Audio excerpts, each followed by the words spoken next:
तो राम राम दोस्तों। आज मैं जब श्रीमद् भागवत पढ़ रहा था तो मैंने उसमें मेंटल हेल्थ के नज़रिए से एक बहुत ही कमाल की चीज़ पढ़ी। हालांकि वो बात मुझे पहले से मालूम थी और मैं उस बात को पिछले 1.5-2 सालों से फॉलो भी कर रहा हूँ और उससे मिलने वाले मेंटल हेल्थ की रिज़ल्ट बेहतरीन हैं। लेकिन अगर मैं उस बात को आपसे फॉलो करने के लिए कहूँगा तो आप मेरी बात को इम्पोर्टेंस नहीं देंगे। इसलिए अपनी बात को इम्पोर्टेंट साबित करने के लिए मैं श्रीमद् भागवत का सहारा लूँगा। मेंटल हेल्थ से परेशान लोगों की सबसे कॉमन समस्या ये होती है कि उनका कुछ भी करने का मन नहीं करता, घर से बाहर जाने का मन नहीं करता, एक्सरसाइज करने का मन नहीं करता, रोने का मन करता है। कहीं किसी की बीमारी के बारे में सुन लेते हैं तो उस बीमारी को अपने अंदर ढूंढना शुरू कर देते हैं। हमेशा डर लगा रहता है कि कहीं कुछ हो ना जाए, कहीं दिल का दौरा ना पड़ जाए, मन उदास रहता है, वगैरह वगैरह। अब इन सब बातों को सुन के ऐसा लगता है कि जैसे मन में इच्छा शक्ति की बहुत भयानक कमी है। मन में इतना डर भरा हुआ है कि कोई भी चीज़, कोई भी छोटा सा विचार हमें कभी भी डरा कर अपना गुलाम बना सकता है। और मन की इस कमज़ोरी की वजह से पैदा होती है गिल्ट, गिलानी, अपने आप को कोसने की आदत। लेकिन अब सवाल ये उठता है कि आखिरकार हमारा मन इतना कमज़ोर हो कैसे जाता है। वैसे तो इसके मेन 2 रीज़न हैं, लेकिन आज हम सिर्फ एक के बारे में बात करेंगे और वो है मास्टरबेशन। अगर कोई 20-22 साल का बच्चा एंजाइटी, डिप्रेशन से परेशान है तो इसमें मास्टरबेशन का बहुत बड़ा योगदान है। लेकिन दुर्भाग्य की बात यह है कि आजकल के डॉक्टर्स ने मास्टरबेशन को प्रमोट करने में कोई कसर नहीं छोड़ी है। मास्टरबेट करना टीनेजर में सेक्सुअल एक्सप्लोरेशन का पार्ट है and it's important. I am promoting masturbation. It's good for you. It's going to lower your blood pressure. Masturbation के 3 फायदे। पहला फायदा है कि ये स्ट्रेस को कम करता है। Masturbation is completely normal and healthy way of living. कि मास्टरबेशन एक सेक्सुअल डेवलपमेंट का नॉर्मल पार्ट होता है, हर कोई करता है। जो लोग महीने में कम से कम 21 बार मास्टरबेट करते हैं, प्रोस्टेट के कैंसर का रिस्क कम हो जाता है। प्लीज़ ये मनगढ़ंत आइडिया निकालने की मास्टरबेशन में कोई शर्म की बात है। ये हेल्दी और नॉर्मल सेक्सुअल डेवलपमेंट का पार्ट है। कोशिश यही है कि हम स्कूलों के करिकुलम में ये पहुंचा सकें। उनके हिसाब से ये सिर्फ एक हेल्दी सेक्सुअल एक्टिविटी है जिसको करने से कोई नुकसान नहीं होता है। उल्टा इसके फ़ायदे गिनाए जाते हैं, जैसे कि अच्छी नींद आएगी, तनाव कम हो जाएगा, हैप्पी हार्मोन रिलीज़ होगा, वगैरह वगैरह। अब साइंस जो है वो शरीर पर पड़ने वाले असर को तो नाप लेती है कि मास्टरबेशन करने के बाद इस हार्मोन की मात्रा बढ़ गई, उस हार्मोन की मात्रा कम हो गई। लेकिन मन पे पड़ने वाले बुरे असर को कैसे नापोगे?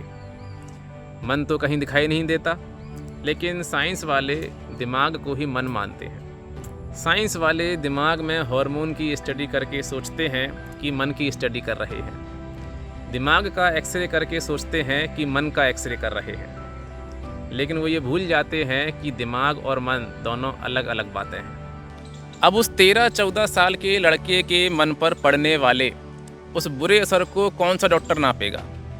क्योंकि जब कोई 13-14 साल का लड़का मास्टरबेट करेगा तो वो किसी न किसी लड़की के बारे में सेक्सुअल ख्याल पैदा ज़रूर करेगा, क्योंकि बिना किसी लड़की के बारे में सेक्स के ख्याल लाए बिना वो मास्टरबेट कर ही नहीं सकता।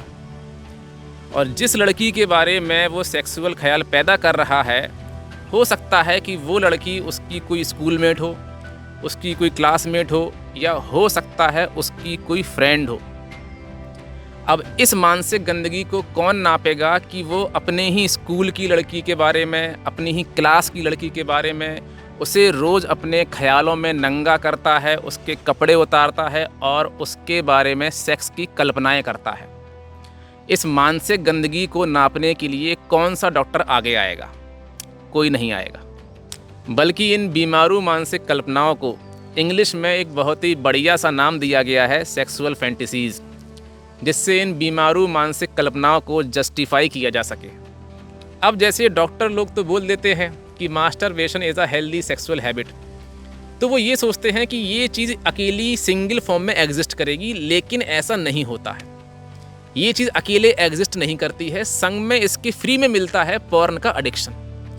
आजकल हर 13, 14, 15 साल के लड़के के पास अपना खुद का एक मोबाइल फ़ोन है, और अगर आपने उससे ये बोला है कि मास्टरबेट कर सकते हो, और अगर आप ये उम्मीद करते हो कि वो पॉर्न नहीं देखता होगा, उसका उसे एडिक्शन नहीं होगा, तो आप बेवकूफ़ हैं। अब हम ये समझते हैं कि ये जो मानसिक सेक्स, मेंटल सेक्स हम मास्टरबेशन के टाइम पे करते हैं, इससे मानसिक समस्याएं कैसे पैदा होती हैं। क्योंकि जब हम किसी लड़की के बारे में सेक्सुअल ख्याल पैदा करके मास्टरबेशन करते हैं तो हमें बड़ा मज़ा आ रहा होता है। उस मज़े की वजह से उस सेक्सुअल ख्याल का इम्पोर्टेंस बहुत बढ़ जाता है, क्योंकि जो चीज़ आपको इतना मज़ा दे रही है आप उसे इग्नोर नहीं कर सकते, और जिसकी वजह से धीरे धीरे ख्यालों का जो महत्व है वो बहुत बढ़ जाता है। जब तक आपके मन माफिक मज़ा देने वाले ख्याल आ रहे हैं तब तक तो कोई दिक्कत नहीं है, लेकिन हमेशा ऐसा नहीं होगा। कभी ना कभी ऐसे ख्याल भी आएंगे जिन्हें आप बुरा मानते हैं, और जिस दिन ये सो कॉल्ड नेगेटिव थॉट आपके दिमाग में आएंगे आप इन्हें इग्नोर नहीं कर पाएंगे, क्योंकि आपने प्रैक्टिस कर ली है ख्यालों को इम्पोर्टेंस देने की। आप उन्हें इग्नोर करना भूल चुके हैं। अब क्योंकि नेगेटिव ख्याल को आप इग्नोर नहीं कर पाएंगे तो आप उसे हटाने में लग जाएंगे, और ख्यालों को हटाना नामुमकिन है। अगर ख्यालों की वजह से आपने मज़े उठाए हैं तो ख्यालों की वजह से आपको दुख भी उठाना पड़ेगा। जैसे जब हम किसी लड़की के बारे में सेक्सुअल ख्याल पैदा करके मास्टरबेट करते हैं तो उन ख्यालों की वजह से हमारे शरीर में जो भी फीलिंग्स पैदा होती हैं वो सारी की सारी फीलिंग्स हमें एकदम असली एहसास देती हैं। हम उन ख्यालों में इतना खो जाते हैं कि सारे के सारे ख्याल और उनसे होने वाला एहसास एकदम रियल लगता है। ठीक ऐसे ही जब कोई नेगेटिव थॉट हमारे मन में आता है तो हम उसमें भी पूरी तरीके से खो जाते हैं, और उस नेगेटिव थॉट की वजह से जो भी एहसास हमारे शरीर में हमें महसूस होते हैं वो सब के सब हमें एकदम असली लगते हैं। अब क्योंकि हमें ऐसा लगता है कि इस नेगेटिव थॉट की वजह से होने वाले एहसास भी एकदम रियल हैं, तो हम उसे इग्नोर नहीं कर पाते। हम उसे फोर्सफुली हटाने में लग जाते हैं, उस नेगेटिव थॉट को हटाने में लग जाते हैं, और उससे होने वाले जो एहसास हैं, फीलिंग्स हैं, उनको भी हटाने में लग जाते हैं।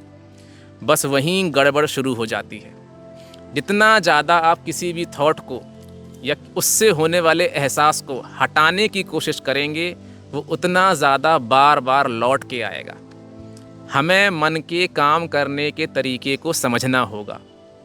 अगर मैं आपसे बोलूं कि हमें काली बिल्ली के बारे में नहीं सोचना है तो सबसे पहले दिमाग में काली बिल्ली ही आएगी। अगर मैं आपसे कहूँगा कि हमें सफ़ेद कुत्ते के बारे में नहीं सोचना है तो सबसे पहले हमारे दिमाग में सफ़ेद कुत्ता ही आएगा। यानी जिस चीज़ को आप फोर्सफुली हटाने की कोशिश करेंगे वो उतना ही ज़्यादा आपके ऊपर हावी होगी, और धीरे धीरे उस नेगेटिव ख्याल का बार बार आना और हमारा उस ख्याल को बार बार फोर्सफुली हटाने की कोशिश करना ये एक मानसिक समस्या का रूप ले लेता है। और धीरे धीरे हमारे मन में ये डर बैठ जाता है कि कहीं फिर से वही ख्याल ना आ जाए, वही विचार ना आ जाए, वही थॉट ना आ जाए। धीरे धीरे ये डर हमारे जीवन के हर पहलू पे कब्जा कर लेता है। जैसे कि मान लीजिए आपके मन में अगर ख्याल आया कि दिल का दौरा ना पड़ जाए तो ये ख्याल भी असली लगेगा। कहीं अगर दिल में साइड में दर्द हुआ तो लगेगा दिल का दौरा बस आ ही गया। सिर में अगर मान लीजिए दर्द उठा कहीं साइड में तो लगेगा माइग्रेन हो गया है या फिर ट्यूमर हो गया है। जीभ में अगर छाला हुआ तो लगेगा कैंसर हो गया है। किसी और की बीमारी को होते हुए देखा तो उस बीमारी को अपने अंदर ढूंढना शुरू कर देते हैं कि कहीं उसके लक्षण मेरे अंदर तो नहीं है। चक्कर खा के कहीं गिर ना पड़ूं, ये ख्याल भी असली लगेगा। घर के बाहर अकेला जाऊंगा तो कहीं कुछ हो ना जाए, ये ख्याल भी असली लगेगा। अब बात करता हूं कि आज मैंने श्रीमद् भागवत में क्या पढ़ा। वैसे उसकी कहानी तो बहुत लंबी है, लेकिन मैं आपको मुद्दे की बात समझाता हूं। कहानी कुछ ऐसी है कि धरती माता को एक गाय के रूप में प्रस्तुत किया गया है, जिसके थन से हर कोई अपनी प्रवृत्ति के हिसाब से चीज़ों को निकाल सकता है।